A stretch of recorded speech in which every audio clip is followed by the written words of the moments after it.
all, ladies and gentlemen, I am excited for this video, man. First and foremost, shout out to the Ready for History channel. They got some amazing videos on here, man. Now look, I want to see this video because I want to know how many of these foods bled into the 80s. Me being the 80s baby. Classic foods of the 70s. Just look at this picture. I know it ain't no food, but I'm just saying, look at the picture here. Ooh-wee. I'm ready to see this comment section. Because I know a lot of y'all probably going to be excited. But I remember that. I want to see how many of the stuff is still around. So, again, make sure you guys go and check out Ready for History's channel. I'll leave the link in the description, man. Like I said, it's very nostalgic. All right, so we ain't gonna waste no more time. Shout out to all the good humans. Link is always in the description. Let's jump right into it. The 1970s was a time of change in many ways. It was an era of political turmoil, difficult economic times, and major changes in cars and foods. All right. Packaged snacks became an even more popular item than ever in the 1970s. Almost every American household was interested in them, and there was a huge variety to choose from. Some items were crazy, but some were actually quite good. Many of them have changed since or have disappeared altogether. Oh, I think I remember that little squeeze, the squeeze in. What the? Oh, my goodness. Here is a closer look at the classic foods from the 1970s that we all got to enjoy. All right. Here we go. Brands in the 70s were pretty creative and they tried really hard to get your attention. The Banana Flip is a good example of that. Banana Flip? They were made by a few snack cake brands like Nichols and Mickey's. This was essentially a yellow banana cake that was folded in a half moon and stuffed with cream filling. It really looked like a cake taco. Oh, I can't wait to see these comments. A cake taco. I can't wait to see these comments, man. Look, I know that thing was good. Because I love banana bread. So, with the cream filling, man, I still eat the oatmeal cookies with the cream filling. You may have had a favorite snack in the 70s, and there's a good chance that it might have been made by Nabisco. Look at that. Were you a fan of cheese tidbits? I think I remember those. These delicious snacks were in a stick form, making them a bit different from the competition. They were sold for quite a while, but they can't be found anywhere now. Dang. Guess we'll just have to stick with Goldfish and CheezIts. Ah, that's what they got. If you were worried about consuming calories when you snacked, then perhaps you tried these. At only 44 calories per stick, they were really as light as gravity in space. They were made by Pillsbury and trademarked in 1970. This space snack was supposed to be a nutritionally balanced stick of protein, fat, and carbohydrates. What? They came in 6 flavors such as chocolate, peanut butter, and caramel. They disappeared from the shelves in the 1980s. Looking at the box design today, it reminds me of something you would see on a box of dog snacks. Yeah, exactly. I got some of those downstairs right now for my dogs, like little beef jerky type looking things. In the 70s, there was a serious war going on between cereals.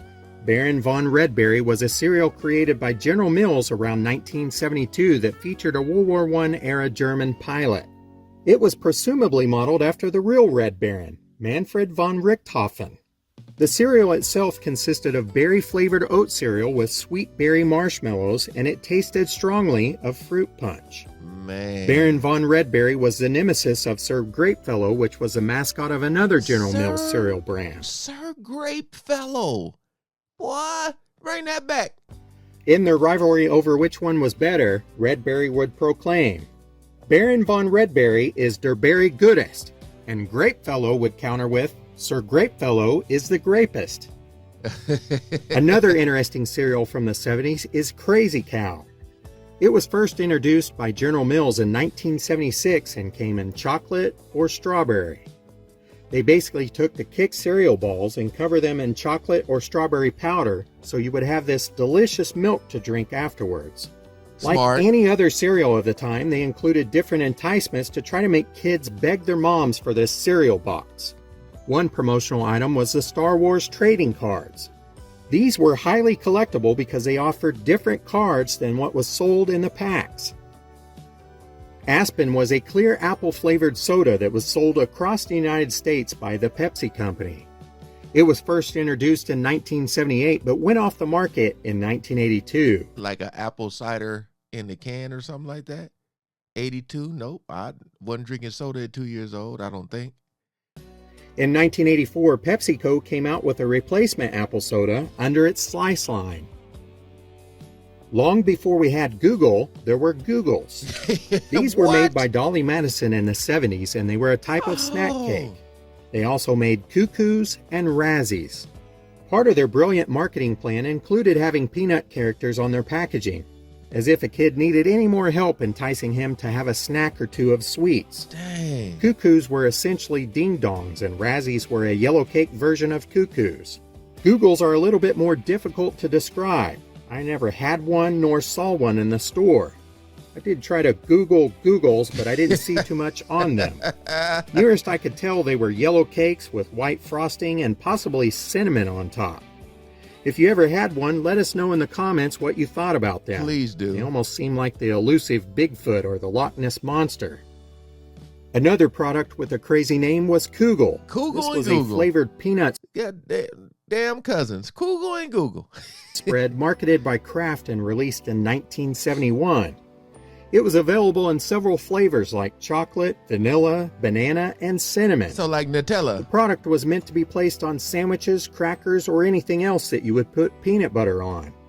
The best part about it is that it wouldn't make your mouth stick together.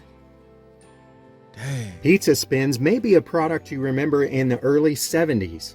They weren't around too long. They launched in 1968 and were pulled in 1975, but No. their legend lives on. Didn't get them. The crispy pinwheel-shaped snack took the flavors of pizza and put it into a chip form. What's better than a chip flavored with cheese, tomatoes, and other spices? Now we got Pringles. It's interesting to see the box, though. The pizza has no cheese on it.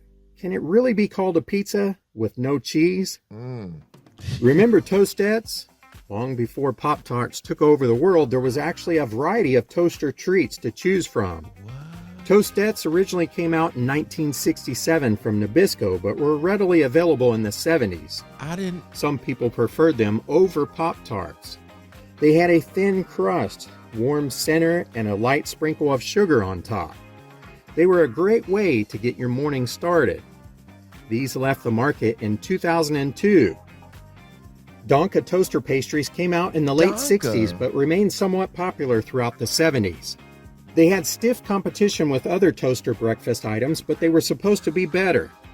They seemed to be marketed towards the middle-aged person who wanted more of an actual Danish pastry with buttery, flaky pie crust. Hey, this brother does a great job getting his history on this stuff, man. I know it's tough, like, getting these videos like this because you got to really do some research, man. This is so cool, though, just looking at food of the 70s. Wow. These are certainly one snack that you can't see anymore. In 1976, Danish Rings hit the market, and they were actually a replacement for the Danish Go-Rounds, They which look broke like- too easily. Like doo-doo. These new and improved Danish Rings were made by Kellogg's. They were a bit like Pop-Tarts, but were flakier and oval-shaped. Even though they sounded great, they never really caught on, and they were discontinued in 1980. Dang. Remember the Reggie Bar? The, In 1976, while playing in Baltimore, Jackson had said, "If I played in New York, they'd name a candy bar after me." Fast forward to the Yankees' home opener of the 1978 season on April 13th, and that's exactly what happened. The Standard Brands Company responded with a circular bar of peanuts dipped in 25 caramel and covered in chocolate. It was a confection which was originally named the Wayne Bun, and it was made in Fort Wayne, Indiana. The Reggie bars were handed out to fans as they walked into Yankee Stadium. Look at that. Jackson hit a home run, and when he returned to the right field the next inning, fans began throwing Reggie bars onto the field in celebration. The bar did not stay in play very long. Its career ended in 1981. Dang. Fruit Brute cereal was made by General Mills and was introduced in 1974. The cereal was described on the box as a fruit flavor frosted cereal and marshmallow bits. The mascot for the cereal was a werewolf, also named Fruit Brute. It looked like The honeycombs. cereal is long gone, but apparently Quentin Tarantino must have been a fan. It made cameo appearances in 1992's Reservoir Dogs and also the 1994 film Pulp Fiction. You know, the problem with candy bars is that they just don't last long. This is something that the Mars Candy Company wanted to help out on. They introduced the Marathon Bar in 1973, and it was 8 full inches of braided caramel covered in milk chocolate. The commercials had a cowboy guy proclaiming it was a candy bar that you can't eat quickly. The bright red packaging actually featured a ruler on it so you would know exactly how long it was. The bar was discontinued in 1981. Missed that too. Did you 15 love cent. tuna as a kid? Or maybe your mom was just trying to always serve it to you? Maybe you just wanted to try something different with your tuna. How about Tuna Twist? What? This rocked the world in the 1970s. The seasoning combined a blend of veggies, herbs, and spices. It came in 3 flavors: onion, cheddar, and Italian. All you had to do was add your can of tuna, mayonnaise, and a pack of Tuna Twist. The product was marketed as a meal extender, and it could turn 4 sandwiches into 6. What? The commercials at the time were pretty catchy too. I'm Sir Celery. I'm Miss Parsley. We're the Onion Twins. What year a was tuna it? taste fresh as a garden. Why they look familiar? That broccoli, them. Do I remember this? There was one small problem with Tuna Twist, which turned into a big problem. It contained a textured vegetable protein that made people sick, and the product was removed from the shelves. How about some Mugga Lunch? It was Mugga exactly Lunch. how it sounds. Add the ingredients to a mug, then just add boiling water and wait 4 minutes. This meal was introduced in 1976 by Betty Crocker, so it had to be good, right? It came in a few different varieties like macaroni and cheese, spaghetti, and beef noodles with gravy. Dude. Nowadays, the modern microwave versions make this seem less amazing. Remember concentrate cereal? No. This wasn't new in the 70s, and it was made by Kellogg's and was released in 1959, but it still sold until the late 1970s when it was removed from the shelves. If you were a kid, then you probably stayed away from it, as it looked like some type of goldfish food, but your parents might have eaten it. It was promoted as the greatest concentration of nutrients ever offered in a single all-purpose food. If you were having a dinner party in the 70s, all you really needed as a snack was some crackers and Nabisco's Snack Mate cheese. They still got this, It right? was introduced in 1966, but it remained really popular throughout the 70s. Everyone always felt like a professional confectionery trying to spray the cheese, and if you were really daring, you could just go straight for your mouth. The product can still be found, but they have changed the name to Easy Cheese. Yeah. Huge shopping malls were all over the place. Look at the mall. Dang. Reminds me of Stranger Things. In the 70s, they were the perfect place to get all your shopping done and also grab a little bite to eat. If you were having a party, then maybe you stopped by the Hickory Farm store for some delicious snacks.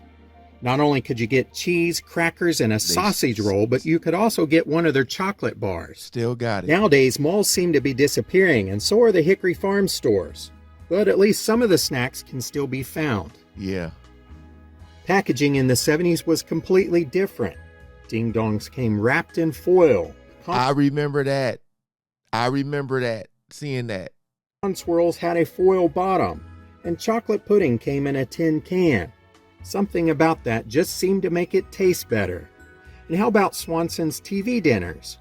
They weren't new, and they have their roots back in the 40s and the 50s, but they came on aluminum trays too. With more dual-income households, Mom had less time to cook. Pop these things in the oven, and 45 minutes later, you had a good meal. The crazy thing is, we never really thought about having to wait that long to eat. Kids nowadays really just don't understand the struggle we had to go through. Man. And if your peas got in your cherry dessert, it was like a free game of Operation trying to get that out. Heaven forbid your green beans got mixed in and baked with your brownie. I hope you enjoyed this little look at some of the long-lost snacks of the 1970s. They were simpler times, but we had a lot of options. 15 cents. Thank you so much for watching. And we'll see you guys next time. Thank you, brother. Hey, this was so good, man. I just can't wait to see these comments. It's a lot of stuff on there I wish I would have got the chance to try. Like that tuna, I know they said it made you sick, but damn, that I don't eat tuna a lot or nothing like that, but I like my tuna like my grandma used to make it, like it would be kind of sweet. Dang. Oh man, that's crazy. Just seeing all that stuff, how times have changed, man. Seeing the prices, all that. Wow. I think I got some of that spray cheese, whatever, in the easy cheese in the thing right now in the pantry. But again, shout out to Ready for History channel. This was a cool video, man. I'm excited to see these comments. Again, do y'all know where or if there's a place, because I know they be having like these vintage stores everywhere. Do they like some of the stuff like that still you can find, but it may be hard to find? Do y'all know where some of this stuff may be? Please comment below. I would love to try. All right. Peace out.